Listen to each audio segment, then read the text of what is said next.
మరి ఈ సమయంలో పరిశుద్ధ గ్రంథం అందరం కూడా తెరుద్దాం. ఆదికాండము 4వ అధ్యాయం 10వ వచనం అందరం కలిసి చదువుదాం. అప్పుడు ఆయన, నీవు చేసిన పని ఏమిటి? నీ తమ్ముని రక్తము యొక్క స్వరము నేల నుండి నాకు మొరపెట్టుచున్నది. చాలు, చిన్న ప్రార్థన చేసుకొని మన వాక్యంలోకి వెళ్దాం. ప్రార్థన. మా ప్రియమైన యేసుక్రీస్తు ప్రభువా, నీకు వేలాది వందనములు, స్తోత్రములు తండ్రి. ఇదిగే ఈ సమయంలో నిలబడి నేను నీ మాటలను ప్రకటిస్తూ ఉంటుండగా నేను మాట్లాడితే మరి ఏ కార్యము జరగదు ప్రభువా. నీవే నన్ను మరుగుపరిచి నీ బిడ్డలకు ఏదైతే అవసరం ఉందనైనా అది నీవే నా ద్వారా మాట్లాడమని వేడుకుంటూ అతి శ్రేష్టమైన యేసుక్రీస్తు నామములో ప్రార్థిస్తున్నాను తండ్రి. ఆమేన్, ఆమేన్, ఆమేన్. హల్లెలూయా. దేవునికి మహిమ కలుగును గాక. మరి మన యొక్క అంశము నేల మీద సాగిలపడి.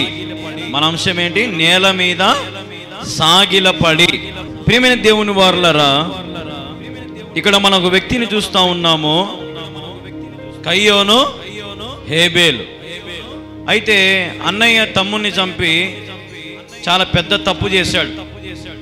అయితే తన తమ్ముని రక్తము ఎక్కడ పడిందంట చూడండి ఒకసారి. ఆ మాట మళ్ళీ ఒకసారి చదువుదాం అందరం కూడా. నువ్వు చేసిన పని ఏమిటి? నీ తమ్ముని రక్తం యొక్క స్వరము ఎక్కడి నుండి మొరపెడుతుందంట? నేలలో నుండి నాకు మొరపెట్టుచున్నది. హల్లెలూయా. నేల మీద నుండి మొరపెట్టే స్వరం. నేల అంటే భూమి. ఉదాహరణకి మీరు అందరు కింద కూర్చొని ఉన్నారు కదా, భూమి మీద కూర్చొని ఉన్నారు. కొంతమంది కుర్చీల్లో కూర్చుంటారు, ఆరోగ్యం బాగలేని వాళ్ళు. ఇంకొంతమంది అన్నీ బాగున్నా మరి మాకంటే తక్కువ కులం అని చెప్పి కొంతమంది పైన కూర్చున్న వాళ్ళు ఉంటారు. ఇంకొంతమంది మేము అధికారులం అని చెప్పి పైన కూర్చుంటారు. ఇంకొంతమంది మేము నాయకులం అని పైన కూర్చుంటారు. ఎందుకు ఈ మాట చెప్తున్నానంటే, నేల మీద కూర్చోవాలంటే చాలా మంది ఇష్టపడరు, ఫీల్ అవుతారు. నేల అంటే అర్థం ఏంటంటే తగ్గించుకోవడం. అర్థమవుతుందా? ఒక మాటలో చెప్పండి అంటారు కదా, నీ కాళ్ళకన్నా నేను కూర్చోవాలని అనే మాట వస్తుంది. ఇక చాలా మంది అంటూ ఉంటారు అన్నమాట. ఆ మాట గమనిస్తే ఇక్కడ నేల అనేది మనం ఎలా గమనిస్తున్నామంటే ఇక్కడ ఒక తగ్గింపు స్వభావంగా మనం చూస్తూ ఉన్నాం. హల్లెలూయా. నేల మీద నుండి స్వరము దేవునికి మొరపెడతా ఉంది. ఈరోజు మరి మనము కూడా నేల అంటే తగ్గింపు స్వభావం, మన స్వరము కూడా దేవుని మొరపెడుతుందా? ఈరోజు మన స్వరము దేవుని మొరపెడుతుందా? ఈరోజు మనం ఆలోచన చేయాలి. ఈరోజు నేల మీద మనం ఉంటే, లోకంలో ఒక సామెత, నేల మీద ఉండనైనా గాల్లో తేలాకంటారు కదా. నేల మీద ఉంటే కొన్ని మాటలు చూపిస్తున్న వాక్యంలో ఉన్నాయి. మత్తయి సువార్త మరి 15వ అధ్యాయం 30వ వచనం చూడండి. అప్పుడు ఆయన నేల మీద కూర్చునుడని జన సమూహమునకు ఆజ్ఞాపించి, ఏం చేశాడంట? ఆజ్ఞాపించిన తర్వాత వాళ్ళని ఏం చేసినాడు? దేవుడు పోషించినాడు. 7 రొట్టెలను ఆ చేపలను పట్టుకొని కృతజ్ఞతాస్తుతులు చెల్లించి వాటిని విరిచి తన శిష్యులకు ఇచ్చెను. శిష్యులు జన సమూహమునకు వడ్డించిరి. అంటే ఎవరైతే నేల మీద ఉన్నారో వారిని దేవుడు ఏం చేశాడు? ఇక్కడ పోషించినాడు. ఎవరైతే తగ్గించుకొని ఉంటారో, అంటే నేల మీద అంటే దీనత్వం కలిగి, సాత్వికము కలిగి, ఏమి ఉన్నా ఏమి లేకపోయినా అనుకువగా ఉండి, మంచివారుగా ఉండి నేల మీద ఉంటే, ఎవరైతే ఆ రీతిగా ఆ అనుభవంలో ఉంటారో దేవుని వాక్యం చెప్తుంది, నేను మిమ్మల్ని పోషిస్తాను. హల్లెలూయా. జనాలందరూ నేల మీద కూర్చోబెట్టారు, అందరు కూర్చున్నారు. ఆయన ఆజ్ఞకి లోబడ్డారు. అందరూ కూడా లోబడిన తర్వాత మనం చదివినట్లుగా దేవుడు అందరినీ కూడా మరి వడ్డించమన్నాడు. అందరికీ వడ్డించినారు. వాళ్ళందరూ కూడా తృప్తిగా పోషించబడ్డారు. హల్లెలూయా.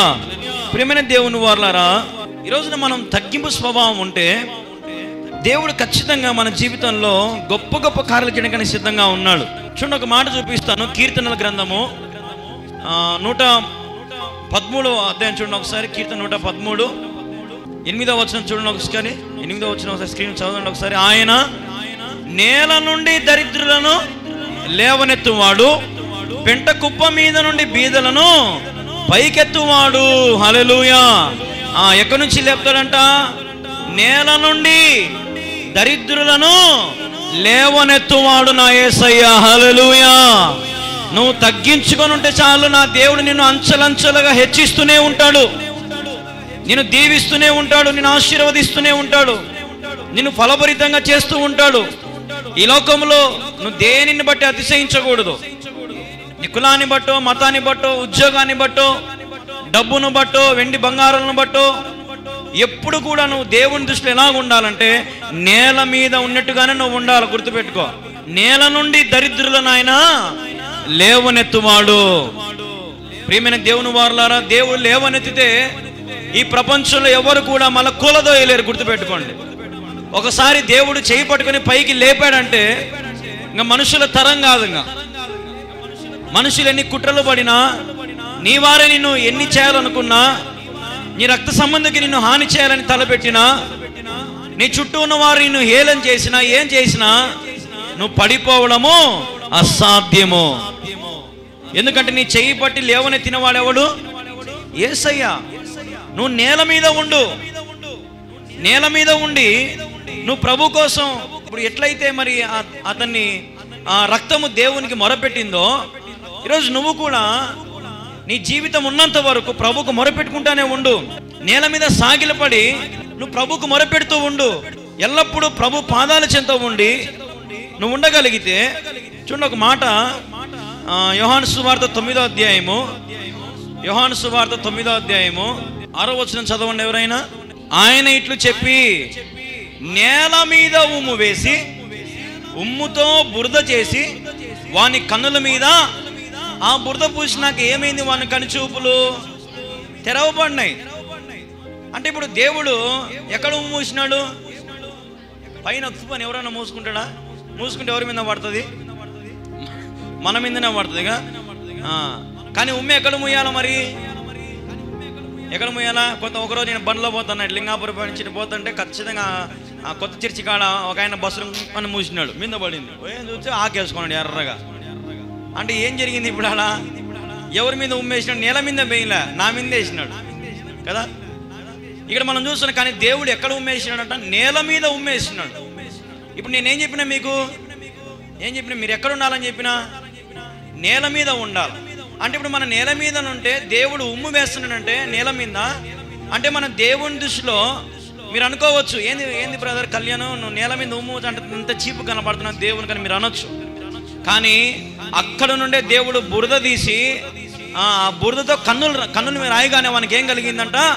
స్వస్థత కలిగిందంట. హల్లెలూయా. ఈరోజు దేవుడు నీ ద్వారా అద్భుతాలు చేయాలని ఆశపడుతున్నాడు. నువ్వు నేల మీద ఉంటే, నువ్వు ప్రార్థన చేయగలిగితే, నా దేవుడు నిన్ను స్వస్థపరచడానికి ఆయన సిద్ధంగా ఉన్నాడు. నీకు భద్రతని ఇవ్వడానికి, నిన్ను పోషించడానికి,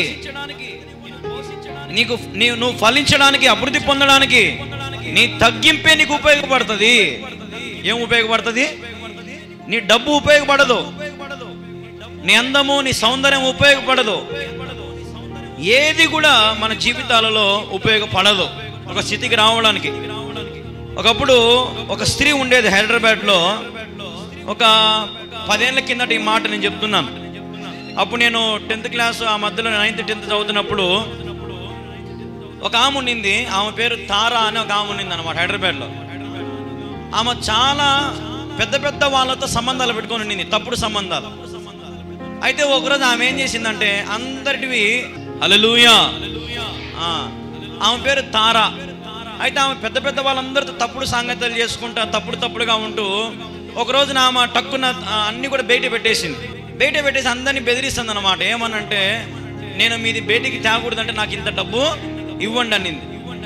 సరే అని చెప్పి వాళ్ళు కోర్టుకు పోయినారు. ఆడ మేం కాదు, తను మోసం చేసింది, మేము ఆమెతో ఎందుకు చేస్తాం, ఆమెతో మేము ఎందుకు తప్పు చేస్తామని చెప్పి ఆమెను చెడ్డగా చిత్రీకరించింది ఈ లోకం అంతా. కొంతకాలం తర్వాత ఆమె ఏమైందంటే ముస్లాం అయిపోయింది. దేనికోసం ఆమె కేసులు పెట్టింది?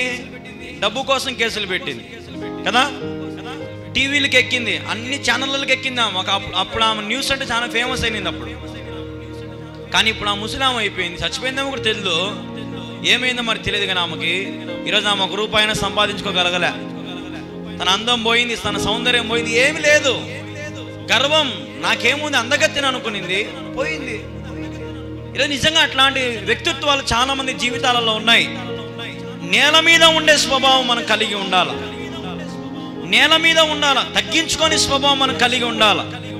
ఈ లోకంలో మనం ఎంత తగ్గించుకుంటా ఉంటే అంతగా దేవుడు, నా దేవుడు లేవనెత్తుతూనే ఉంటాడు. హల్లెలూయా. నువ్వు చేసే మంచి పనులు నీకు సహాయం చేస్తాయి. నువ్వు చేసే మేలులు, ఇతరులకు చేసే మేలులు, అవి నీకు ఉపయోగపడతాయి. నువ్వు చేసే ప్రార్థన, నువ్వు బ్రతికే జీవితము, నీ భక్తిని బట్టి, నీ విశ్వాసాన్ని బట్టి నువ్వు చేసినటువంటి పాపాలు క్షమించబడతాయి నువ్వు నేల మీద ఉంటే. హల్లెలూయా, హల్లెలూయా. నువ్వు తిరిగి మళ్ళా మనము నేలలో చేరాల్సిన వారమే, మట్టిలో కలిసిపోవాల్సిన వారమే, తిరిగి మన్నుకు మన్ను అయిపోవాల్సినటువంటి వారమే. కాబట్టి ఈ లోకంలో దేనిని బట్టి కూడా అతిశయించకుండా దీనురాలమై తగ్గించుకొని దీనత్వం కలిగి, సాత్వ్యం కలిగి మనం నేల మీద ఉండగలిగి ప్రభుకు మొరపెట్టుకుంటే చాలు.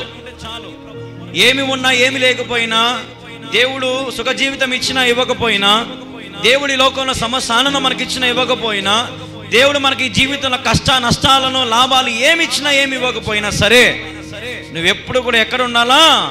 నేల మీద ఉండాలా. గాల్లో ఎగిరిపోవద్దు. ప్రిస్టేజ్లు, గర్వం, అహంకారం దేవుని మందిరంలో, దేవుని దగ్గర తరంగావు, పనికిరావు.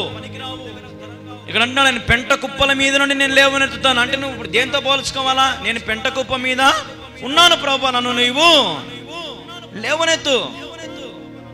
నేను దరిద్రులను ప్రభువా, నన్ను లేవనెత్తు కదా. ఇప్పుడు ధనవంతుని దగ్గరికి పోయి, ధనవంతుడు మంచి కోటీశ్వరుడు ఉంటాడు అనుకో, దానికి అంబానీ ఉన్నాడు, అంబానీ దగ్గరికి పోయి, అయ్యా నేను చెప్పినట్టు చెప్పు అంటే, అయ్యా చెప్తాలే చెప్పు, నేను దరిద్రుడను, పెంట కుప్ప మీద నుండి నన్ను లేవనెత్తు అంటే అంబానీ చెప్తాడా? ఎందుకు చెప్తా? నేను దరిద్రున్నా నీకు అంటాడు. ఇప్పుడే కొనేస్తా అంటాడు నిన్ను వాటం పడితే కదా. కానీ ఎవరైతే తగ్గించుకుంటారో వారి నోట్లో నుంచి ఒక మాట వస్తుంది, నేను దరిద్రుడను. హల్లెలూయా. నేను పెంట కుప్ప మీద నుంచి లేవనెత్తుతాడు. ప్రియమైన దేవుని వాళ్ళు ఈరోజు మీరు ఎంత తగ్గించుకుంటే చాలు, అంతగా మిమ్మల్ని దేవుడు హెచ్చిస్తూ ఉంటాడు. మీ అధికారులకు మీరు లోబడి ఉండాలా, మీ సంఘానికి మీరు లోబడి ఉండాలా, దేవునికి లోబడి ఉండాలా, మీ తల్లిదండ్రులకు లోబడి ఉండాలా. సమస్తము ఈ లోకంలో మీరు ఒకరికొకరు ఆదరణ కలిగి, ప్రేమ కలిగి మీరు ఉండగలిగితే దేవుడు మిమ్మల్ని ఖచ్చితంగా హెచ్చిస్తాడు. వాక్యం అదే చెప్తా ఉంది.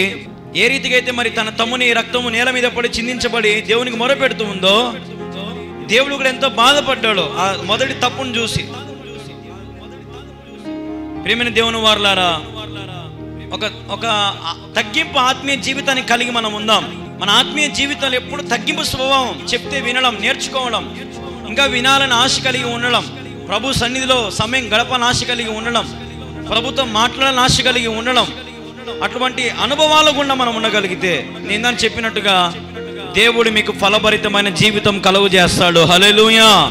మిమ్మల్ని పోషిస్తాడు, మిమ్మల్ని సంరక్షిస్తాడు. మీకున్న ఆపదలు, మీకున్న శ్రమలు అన్నిటి నుండి దేవుడు తప్పిస్తాడు ఖచ్చితంగా. మీరు ఆత్మీయతంగా తగ్గింపు జీవితం కలిగి ఉండండి, శరీరంగా తగ్గింపు జీవితం కలిగి ఉండండి. ఇదే ఈరోజు నేను చెప్పాలన్నటువంటి ముఖ్యమైన అంశం.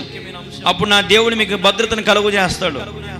మీ జీవితంలో సమృద్ధికరమైనటువంటి వాక్యముతో ఆయన మిమ్మల్ని నింపుతాడు, మేలులతో మిమ్మల్ని నింపుతాడు, ఆనందముతో మిమ్మల్ని నింపుతాడు. మనకు ఈ లోకం నిజంగా ఎక్కడ కూడా అంత సంతోషం రాదు, కానీ దేవుని సన్నిధిలో వచ్చేంత సంతోషం మనకు నిజంగా ఇంకెక్కడ దొరకదు.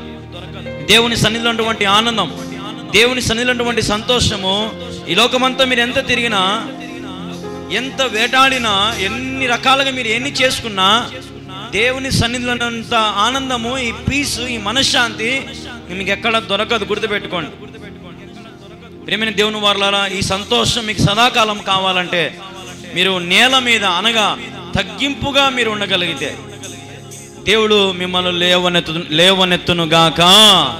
హల్లెలూయా. మిమ్మల్ని ఆ దేవుడు ఖచ్చితంగా లేవనెత్తుతాడు, ఉన్నత స్థలాల మీద మిమ్మల్ని నిలబెడతాడు. యోసేపు లేమి స్థితిలో పడిపోయాడు, బావిలో వేసేశారు అన్నలో. కానీ యోసేపుని దేవుడు ఏం చేసినాడు? ప్రధానమంత్రిని చేసినాడు. దావీదుని ఎన్నికలేని వాడు అనుకున్నారు, వీడు గొర్రెలు కాసుకునేవాడని పక్కన పెట్టేసినారు. కానీ అదే గొర్రెలు కాసే వ్యక్తితోనే మరి గొలియాతును దేవుడు చంపించగలిగినాడు. ఈ లోకం నిజంగా నీ స్టామినా నీకు తెలియకపోవచ్చు, కానీ నీ స్టామినా నా దేవునికి తెలుసు.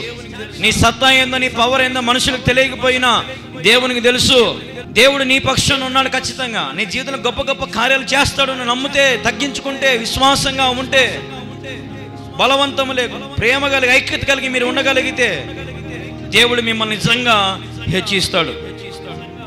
నేను పోయిన సంవత్సరము నాలో చాలా కోపం ఉండేది, చాలా కోపం, ఆవేశం ఎక్కువ ఉండేది. ఏదైనా చిన్న చిన్న తప్పులు జరిగినా, నేను ఏదన్నా గదురుకోవడం, ఏదైనా అనేటువంటి అంత కోపం ఉండేది నాకు. నేను ఈ సంవత్సరం వాగ్దానం ఒక మాట అనుకుని వాగ్దానం తీసుకున్నా, ప్రభువా ఈ సంవత్సరం నాలో కోపం అనేది రాకుండా చూడు. ఒకవేళ కోపపడినా నేను మళ్ళీ వెంటనే కంట్రోల్ చేసుకునే శక్తి నాకు ఈ సంవత్సరం నేను నా గుండె చేసుకుని చెప్పగలుగుతా. ఒక్క సన్నివేశంలో కూడా నేను కోపపడిన వెంటనే నేనే కంట్రోల్ చేసుకోవడం అలవాటైంది. అందుకే నేను అనుకుంటా దేవుడు ఈ సంవత్సరం ఈ పరిచర్యను ఇంతమందికి ఆశీర్వాదకరంగా దేవుడు చేసినాడు. హల్లెలూయా. దేవుడు నిజంగా మనం ఎంత దీనులంగా ఉంటామో అంత హెచ్చిస్తా పోతాడు ఆయన. నేను ఇంతే, నా బ్రతుకు ఇంతే, నా లైఫ్ స్టైల్ ఇంతే, నేను మారలేను, నా వల్ల కాదు అంటే మనం ఏం చేయలేము. నేను ప్రతి విషయంలో కూడా దేవుని పని మాత్రం సీరియస్గా చేస్తూ వచ్చే వ్యక్తిని. దేవుని పనిని నిర్లక్ష్యం ఎప్పుడు మనం చేయకూడదు. దేవుని మందిరం మీద మనకు ఎప్పుడు ఒక ఆలోచన ఉండాలా. దేవుని మందిరంలో ఏం జరుగుతుంది నాకు దృష్టి పెట్టాలా, ఒక కన్ను వేయాలా. దేవుని మందిరంలో ఏం జరుగుతుంది కదా, దేవుని మందిరం మీద ఒక ఆసక్తి ఎప్పుడు కనబరుస్తూ ఉండాలా. నేను వెళ్ళాలా, నేను ఉండాలా, నేను చూడాలా, నేను వినాలా అనే స్వభావం ఉండాలా. హల్లెలూయా, హల్లెలూయా. అది తగ్గింపు స్వభావం. చాలా మంది ఆ వాక్యం నేను విన్నాలే, వాక్యం అబ్బా చిన్నప్పటి నుంచి ఇనే వాక్యాలే లేబ్బా ఏముంది పోయి అంటారు కదా. తగ్గింపు స్వభావం కాదది. దేవుడు నూతనంగా మాట్లాడుతాడు ప్రతి వారం. ప్రతి కుడికలో దేవుని పరిశుద్ధాత్మ శక్తి వాడుకుంటుంది. ఈరోజు దేవుడు మిమ్మల్ని వాడుకోవాలంటే ఆ పరిశుద్ధాత్మ దేవుడు మీకు అవకాశం ఇవ్వాలా. పరిశుద్ధాత్మ దేవుడు మీకు అవకాశం ఇవ్వాలంటే మీరు ఎట్లాంటి స్వభావం ఉండాలంటే నేల మీద నుండి మీరు మొరపెట్టేవారుగా మీరు ఉండాలా. అప్పుడు దేవుడు మీకు అవకాశం ఇస్తాడు సేవ చేయడానికి, పరిచర్య చేయడానికి. మేము ఫోన్లు చేసేప్పుడు కూడా మీకు అవసరం లే, దేవుడే మీకు గుర్తు చేస్తాడు. పాపల్లి నీకు పని ఉందా, నువ్వు లేచి పని చేసుకోపో, దేవుని పని చేయిపో అనేటువంటి స్వభావము అక్కడ కనపడుతుంది. ప్రేమైన దేవుని వారలారా, పరిశుద్ధాత్మ దేవుడు మనల్ని గద్దిస్తాడు, మనల్ని ప్రేమిస్తాడు, మనల్ని హెచ్చరిస్తాడు, మనం సరి చేస్తూ ఉంటాడు, మన మనసాక్షిని శుద్ధి చేస్తూ ఉంటాడు. అన్ని వేళలో అన్ని సమయాలలో మనకు దేవుడు చాలినవాడుగా ఉంటాడు. ప్రేమైన దేవుని వారలారా, మరి మనందరం కూడా నేల మీద ఉండే స్వభావం కలిగి ఉందాం. దరిద్రుల వంటి వారమైనా సరే, ఎటువంటి వారమైనా సరే దేవుడు మనం లేవనెత్తుతాడు. ఒకవేళ ఈరోజు లేవనెత్తలేకపోయినా ఒక సమయం అంటూ, ఒక సందర్భం అంటూ ఉంది. ఆ సమయం వచ్చినప్పుడు, సందర్భం వచ్చినప్పుడు నువ్వు ఎక్కడైతే కించపరచబడ్డావో, ఎక్కడైతే అవమానపరచబడ్డావో అక్కడి నా దేవుడు నిన్ను పైకి లేవనెత్తునుగాక. హల్లెలూయా. ఎవరైతే నిన్ను హేళనగా మాట్లాడారో, ఎవరైతే నిన్ను కించపరిచినారో అటువంటి స్థలాల మీదనే, అటువంటి చోటనే, అది ఏ గ్రామమైనా, ఏ పట్టణమైనా, ఏ పేటైనా, ఏ జిల్లా అయినా సరే నా దేవుడు అక్కడ లేవనెత్తుతాడు. ఈరోజున మీరందరూ కూడా మరి మీ జీవితాన్ని ఎన్నో మీరు ఎదుర్కొంటూ ఉండొచ్చు, కానీ మీరు ప్రభు నేల మీద ఉండండి. మీకు ఎంత డబ్బైనా ఉండని, డబ్బు లేకపోయినా ఉండని, ఎటువంటి స్థితులైనా ఉండండి, మీరు ప్రభు మందిరంలో, జీవితంలో కానీ ఎక్కడైనా సరే మీరు నేల మీద అంటే తగ్గింపు స్వభావం కలిగి ఉండండి. నాకున్నదంతా దేవుని ద్వారానే. నేను ఈరోజు జీవిస్తున్నానంటే దేవుని కృప ద్వారానే. నేను నడవగలుగుతున్నానంటే దేవుని కృప నేను దేవుని కృప వలనే. నేను ఆరోగ్యముగా శక్తివంతునిగా నేను ఉండగలుగుతున్నానంటే దేవుని కృప వలనే. ఈరోజు నిజంగా దేవుడు లేకపోతే మనం క్షణమైనా జీవించలేం. దిగంబరులుగా వచ్చినాం. మనం వచ్చేటప్పుడు ఏమైనా తీసుకొచ్చుకున్నామా? ఏం తీసుకొచ్చుకోలే. పోనీ పోయేటప్పుడు ఏమైనా తీసుకెళ్తామా? ఏం తీసుకెళ్ళలేం. కాబట్టి ఈ లోకానికి ఎలాగొచ్చామో తిరిగి మళ్ళీ అలాగే మనం వెళ్ళవలసిన వారమై ఉన్నాం. మట్టికి మన్నైపోతాం ఒకనొక సమయం వచ్చినప్పుడు, ఒక సందర్భం వస్తుంది. కానీ నేను చెప్పదలుచుకున్నానంటే ఈ లోకానికి నువ్వు వచ్చేటప్పుడు ఏమి నువ్వు తీసుకొని రాలా, పోయేటప్పుడు ఏం తీసుకొని పోలేవు. కానీ పోయే లోపు నువ్వు ఒకరిని తీసుకొని పోవచ్చు. ఆయన పేరే యేసయ్య. హల్లెలూయా. యేసయ్యని సంపాదించుకుని వెళ్ళగలగాల పరలోక రాజ్యానికి. యేసుతో టీవీగా నువ్వు నడచగలగాల పరలోక రాజ్యంలో. ఇప్పుడు ఉదాహరణకి మరి ఎవరన్నా మన మందిరం దగ్గరికి ఎవరైనా కొత్త వాళ్ళు వస్తారు, అప్పుడప్పుడు నన్ను కలవడానికి వచ్చినప్పుడు నేను వాళ్ళకి మందిరం అంతా చూపిస్తూ ఉంటా.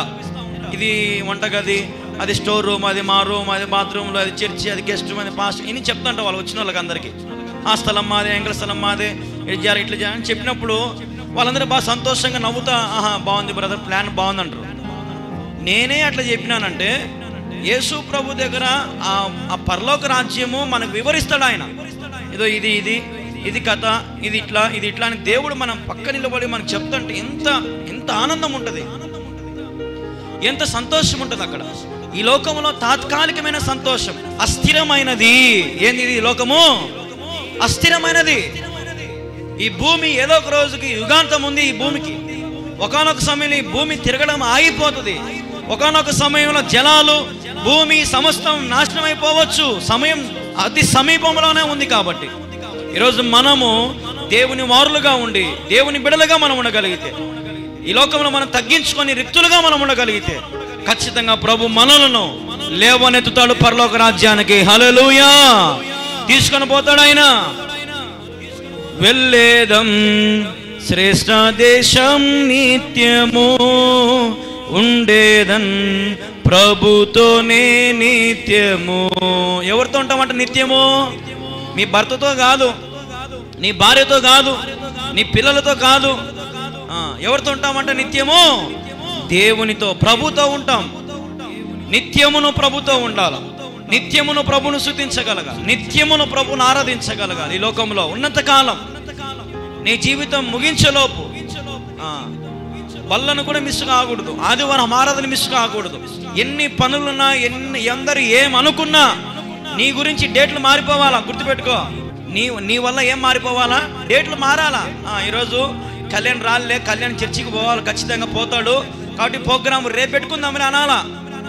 ఏం కాదు, కళ్యాణ్ ఆడికి పోతాడు, చర్చి అయినా మానుకుంటాడు, వచ్చాలే అనేది కాదు. నీ వల్ల ఏం మారాలా? ప్రోగ్రాంలు మారాలా. నీ వల్ల, నీ భక్తి వల్ల ఇంకొకరు నడిపించబడాలా. నీ విశ్వాసం వల్ల ఇంకొకరు మందిరం నడిపించబడాలా. ఎడతెగక నువ్వు భక్తి చేస్తా ఉంటే నీ భక్తిని బట్టి నీ కుటుంబము సమృద్ధిలోకి నడిపించబడాలా. హల్లెలూయా! హల్లెలూయా! నేల మీద ఉంటే గొప్ప గొప్ప కార్యాలు జరుగుతాయి. రెంచేపు నేల మీద, రెంచేపు ఆడ, రెంచేపు ఈడ, ఆడ కాలిలో కాలేసి మనం తిరుగుతూ ఉంటే మన జీవితాల్లో వృద్ధిలోనికి రావు. అద్భుతాలు మనం చూడలేం, ఆశ్చర్యకార్యాలు మనం చూడలేం, మన పాపాలు క్షమించబడవు, మనం రక్షించబడలేము, పోషించబడలేము, సంరక్షించబడలేము. దేవుడు ఖచ్చితంగా మన చేతిని ఏం చేస్తాడు? విడిచిపెడతాడు. ఈ లోకంలో నువ్వు దేవుని బిడ్డగా ఉండగలిగి, నువ్వు తగ్గించుకొని దీనురాలుగా నువ్వు ఉండగలిగితే నా దేవుడు ఎన్నటికీ ఎప్పటికీ నీ చేతిని విడిచిపెట్టాడు. మన జీవితంలో మనం నడిపించేవాడు మన దేవుడే. మనకు ఆయుష్నిచ్చింది మన దేవుడే. మనకి బిడ్డను కలిగించింది మన దేవుడే. మన ఈరోజు కుటుంబం పోషించబడి, రక్షించబడి ఆనందంగా మరి అన్ని రకాలుగా మనం ఉండగలుగుతున్నాం అంటే నా దేవుని కృప వల్లనే. మరి ఈరోజు నువ్వు దేవునికి ఏం చేయగలుగుతున్నావు? దేవునికి నువ్వేమి ఇవ్వగలుగుతున్నావు? ఏమి ఇచ్చిన నువ్వు తీర్చుకోగలుగుతున్నావు అనేది ఒక ప్రశ్న వేసుకుందాం. ఏమి ఇచ్చినావు? ఏం చేయగలుగుతున్నావు? ప్రభు పని నువ్వు ముందుకుండి చేయగలుగుతూ ఉన్నావా? ఈరోజు మనం ఆలోచన చేయాలి. లోకంలో అందరి పనులు భుజం మీద వేసుకుంటాం, కానీ ఒక వ్యక్తి పని మాత్రం మనం ఎక్కడ వేసుకోం? భుజం మీద కాదు. అసలు వద్దనే వద్దంటాం మనం. వద్దులే పనికి ఎందుకు ఈ భారం అంటే మంది చేసుకోకపోతే ఎట్టా అని ఎత్తుతాం. చెప్పాలి గట్టిగా, ఎత్తుతాం. మొయ్యలేని భారం మోస్తాం. గసొచ్చినా, మేలుకొనైనా, తిప్పలు పడైనా సరే మనుషులను సంతోషపెట్టాలని, ఏమనుకుంటారో ఏమో అని వారి భాగక్షేమాలకు ఎంతో పాటు పడతాం. మరి నీకోసం అన్నిటిని వదులుకొని, తగ్గించుకొని యేసుక్రీస్తు ప్రభువు వారి లోకానికి వచ్చి తన ప్రాణమును నీ నిమిత్తమై, నా నిమిత్తమై అర్పించి ప్రాణమును పెట్టి ఆయన నేను లేవనెత్తుతాను బిడ్డ, నేను మళ్ళీ వస్తాను, నేను తీసుకెళ్తాను, అంతవరకు నమ్మకంగా ఉండు, పరిశుద్ధంగా ఉండు, పవిత్రురాలుగా ఉండని దేవుడు ఈరోజు మొత్తుకొని చెప్తా ఉంటే సేవకుల ద్వారా ఈరోజు నిజంగా క్రైస్తవుడు, నేను ఎన్నోసార్లు చెప్తా ఉంటా, చాలా సింపుల్గా దేవుణ్ణి పక్కన పెట్టేస్తారు, సింపుల్గా తప్పులు చేస్తారు, సింపుల్గా పాపాలు చేస్తారు. కంట్రోల్ చేసుకోలేవా? తల్లి ఆకేసుకునే అలవాటు ఉంది తల్లికి. పసిబిడ్డ ఆ బిడ్డ కూడా ఆకేసుకుంటా ఉంది. ఇప్పుడు ఆ బిడ్డ ఎవరిని చూసి నేర్చుకుంది? తల్లిని చూసి నేర్చుకుంది. అదే తల్లి బైబిల్ చదువుకొని ప్రార్థన చేసుకుంటా కుటుంబాన్ని కట్టుకుంటూ కోపం లేకుండా శాంతముగా కుటుంబాన్ని కట్టుకుంటే ఆ బిడ్డ ఆకేసుకుంటుందా? ఆ బిడ్డ కూడా ఏం చదువుతుంది? ఆ బిడ్డ ఇంట్లో ఏం పని చేస్తుందా? చేయదా? చేస్తుంది. తల్లి ఎట్లుంటుందో బిడ్డ కూడా అట్లే ఉంటుంది. తండ్రి ఎట్లుంటాడో బిడ్డ కూడా అట్లే ఉంటాడు. ఈరోజు నీ కుటుంబము వర్ధిల్లింపబడాలంటే నీలో ఉన్న పాత జీవితమును మానుకోవాలా. హల్లెలూయా. దేవుని సహాయము కావాలా అన్ని విషయాలలో. నాకు తెలిసిన ఒక అబ్బాయి ఉన్నాడు, చాలా బాగా చదువుతాడు. అబ్బాయి చాలా మంచి టాలెంటెడ్ పర్సన్, చాలా మంచి జ్ఞానవంతుడు. అయితే ఆ అబ్బాయి మందిరానికి రాడు, మందిరానికి పోడు. అమ్మ నాన్న మాత్రం చర్చికి వస్తూ ఉంటారు. మేము ఎప్పుడు అడుగుతూ ఉంటాం, ఏం అంకుల్ వాడు రాలేదే, వాడు చదువుకుంటున్నాడు, వాడు చదువుకుంటున్నాడు, వాడు చదువుకుంటాడు అనేటోళ్ళు. వానికి ప్రతి ఆఫర్లీలో, క్వార్టర్లీ ఎగ్జాములలో, మధ్యలో అన్ని ఎగ్జాములలో వాడు భయంకరంగా పాస్ అయితే వచ్చినాడు. 10th ఫైనల్స్ వచ్చినాయి. 7.6 పన్నాడు వాడు. 7.6 10 పాయింట్లకు ఎన్ని వచ్చినాయి వానికి? ఏరా అంటే నాకు ముందు రోజు జ్వరం వచ్చిందని చదవలే అన్నాడు. ఏం వచ్చిందంటే ముందు రోజు దానికి జ్వరం వచ్చింది. మరి చదువు అంతంత మాత్రం వచ్చిన మందిరంలోకి వెళ్ళి అన్ని పనులు చేసుకుంటూ మందిరంలో ఉంటే అన్ని చేసుకుంటుంటే నాకు 7.8 వచ్చినాయి. అంటే ఇప్పుడు వానికంటే నాకు ఒక 2 పాయింట్లు ఎక్కువే వచ్చినాయి. మనం ఇక్కడ ఆలోచించాల్సిన విషయం ఏంటంటే, నువ్వు దేవునితో ఉంటే దేవుడు నీతో కూడా ఉంటాడు. హల్లెలూయా. ఇందనే మేరీ ఒక పాట పాడింది కదా, నీవు లేకుండా నేను, నీవు లేకుండా నేనుండలేను, నాకున్నావన్నీ నీవే యేసయ్యా. కన్నులు మూసినా కన్నులు తెరచినా నీ రూపమే. చాలు చాలు. కళ్ళు మూసినా కళ్ళు తెరిచినా ఎవరి రూపం కనపడుతుందంట? నీకెవరి రూపం కనపడుతుంది? డబ్బు రూపమో, బంధు ప్రీతి, కుల ప్రీతి, మత ప్రీతి, వీళ్ళు కనపడతారు నీకు. నీతో ఎల్లప్పుడూ ప్రభు ఉండాలని ఆశపడతా ఉన్నాడు.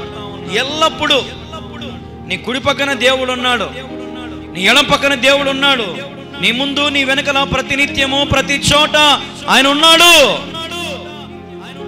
హల్లెలూయా.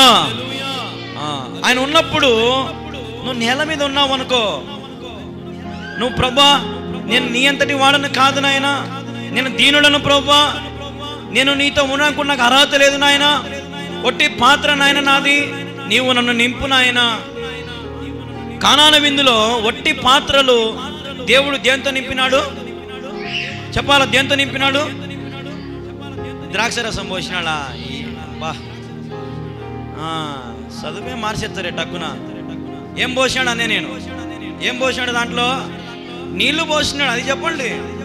నీళ్ళను ఏం చేసినారు అంటే, ఇప్పుడు మనం కూడా వట్టి పాత్రలుగా దేవుని దగ్గరకు వస్తే ఆయన మన జీవితంలో ముందు ఏం చేస్తాడు? నీళ్లు పోస్తాడు. నీళ్లు పోస్తే చెట్టు ఏమవుతుంది? చిగురిస్తుంది. చిగురిచ్చినాక చెట్టుకి ఏం కాస్తాయి? ఫలాలు కాస్తాయి. హల్లెలూయా. ఈరోజు దేవుడు నీ జీవితంలో అదే చేస్తాడు. నువ్వు ప్రభు దగ్గరకు వస్తే నీరు పోస్తాడు, ఎరువు వేస్తాడు, నీ జీవితాన్ని చిగురింపడి చేస్తాడు, నీకు అద్భుతమైన కాయలు కలిగేటు దేవుడు చేస్తాడు. హల్లెలూయా. అందుకే వాక్యం ఎప్పుడు ఒక మాట చెప్తా, ఆకాశమందు నీవు నాకుండగా ఈ లోకంలో నాకు ఏదియూ అక్కరలేదు. హల్లెలూయా. నాకేది అక్కర్లేదు, నువ్వు నాకుంటే చాలు, అంతే. నీవు లేకుండా నేను ఉండలేను.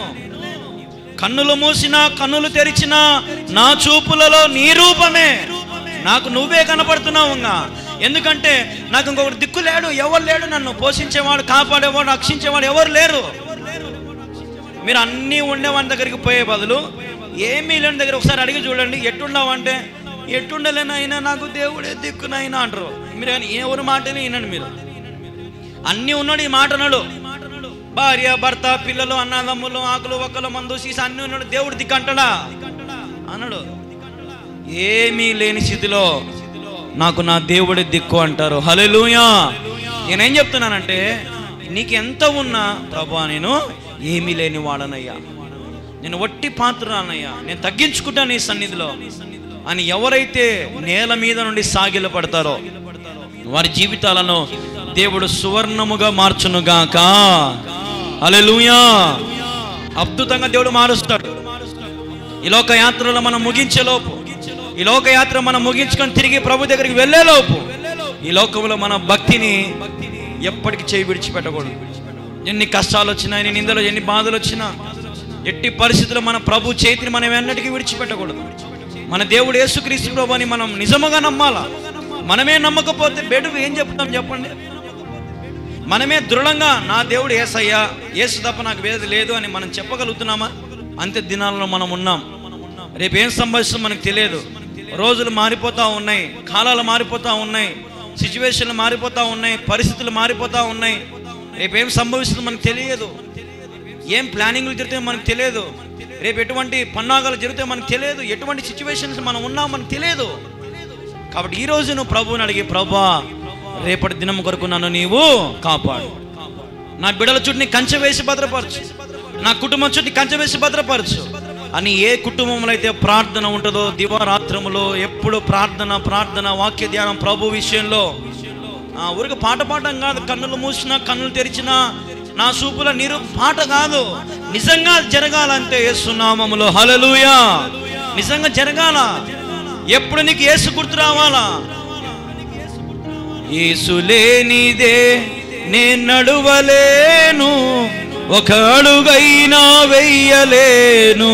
యేసు లేనిదే నేను నడవలేనయ్యా, నా వల్ల కాదు. Without Jesus I can't walk today and tomorrow and yesterday. ఈరోజు, రేపు, నిన్న నేను నడవలేను. నాతో యేసై ఉన్నాడు, నేను నడవగలుగుతా. ఈ రాత్రి ఈ మాటలు వింటున్న సర్వజనులారా, యేసుక్రీస్తు ప్రభు యందు సంపూర్ణ విశ్వాసం ఉంచండి. నీవును నీ ఇంటి వారు గొప్ప రక్షణ పొందుతారు. అన్ని నామముల కంటే పైనామం గలవాడు యేసుక్రీస్తు ప్రభు వారు. నువ్వెవరువైనా సరే, యేసుక్రీస్తు ప్రభు మతాన్ని స్థాపించడానికి రాలేదు, కానీ యేసుక్రీస్తు ప్రభు వారు ఒక మార్గమును చూపించడానికి వచ్చినాడు పరలోకానికి. ఆయన అన్నాడు, నేనే మార్గము, నేనే సత్యము, నేనే జీవం అన్నాడు. కాబట్టి ఈరోజు నువ్వు తగ్గించుకొని నీ మనసులోకి యేసయ్యను ఆహ్వానిస్తే, యేసయ్యను నీ హృదయంలోకి చేర్చుకుంటే ఆయన నిన్ను ఒక మార్గంలోకి నడిపిస్తాడు. ఆ మార్గంలో నడిచిన వాడు ఎన్నటికీ పడిపోడు, ఆ మార్గంలో నడిచిన వాడు ఎన్నటికీ కూలిపోడు, ఆ మార్గం నడిచిన వానికి ఎన్నటికీ ఏ ఆపద వాని జీవితంలో సంభవించదు. హల్లెలూయా. ఎందుకంటే వాక్యం చెప్తా ఉంది, ప్రయాసపడి పాపభారం మోసుకొచ్చుచున్నా, చెప్పాలా, సమస్త జనులారా నా యొద్దకు రండి, నేను మీకు విశ్రాంతిని కలుగు చేస్తానని వాక్యం చెప్తా ఉంది.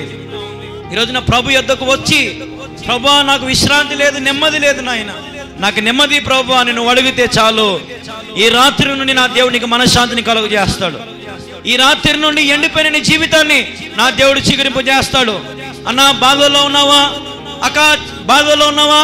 తమ్ముడు బాధల్లో కష్టాల్లో ఉన్నావా? చెల్లెలా బాధల్లో కష్టాల్లో ఉన్నావా? దేవుడు నీకున్నాడు, నీ పక్షంలో ఉన్నాడు. దేవుడు నీ పక్షం నిలబడి గొప్ప కార్యాలు చేయడానికి నా యేసయ్య సిద్ధంగా ఉన్నాడు.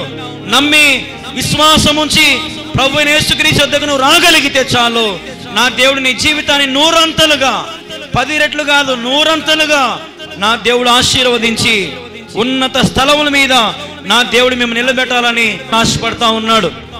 అయితే నువ్వు మొరపెడతానే ఉండు. తన తమ్ముని రక్తము, తమ్ముడు చచ్చిపోయినప్పటికీ కూడా నేల మీద పడి తన రక్తము ప్రభువుని మొరపెట్టుకుంటూనే ఉంది. ఈరోజు నీవు కూడా మొరపెడుతూనే ఉండు. ఎన్ని ఆపదలు జరిగినా, ఎన్ని ఆపదలు సంభవించినా ప్రార్థన మానద్దు, ఆరాధన మానద్దు, స్తుతించడం మానద్దు. సింపుల్గా మానేయద్దు. ఎట్టి పరిస్థితులు ఎప్పుడు కూడా మానేయద్దు. సింపుల్గా జాగ్రత్తగా ఉండి ప్రభుని మనం మహింపరచగలిగితే అప్పుడు ప్రభు మీ కుటుంబాన్ని క్షేమముతో నింపుతాడు. దేవుడి కొద్ది మాటలను దీవించి ఆశీర్వదించునుగాక. ఆమేన్.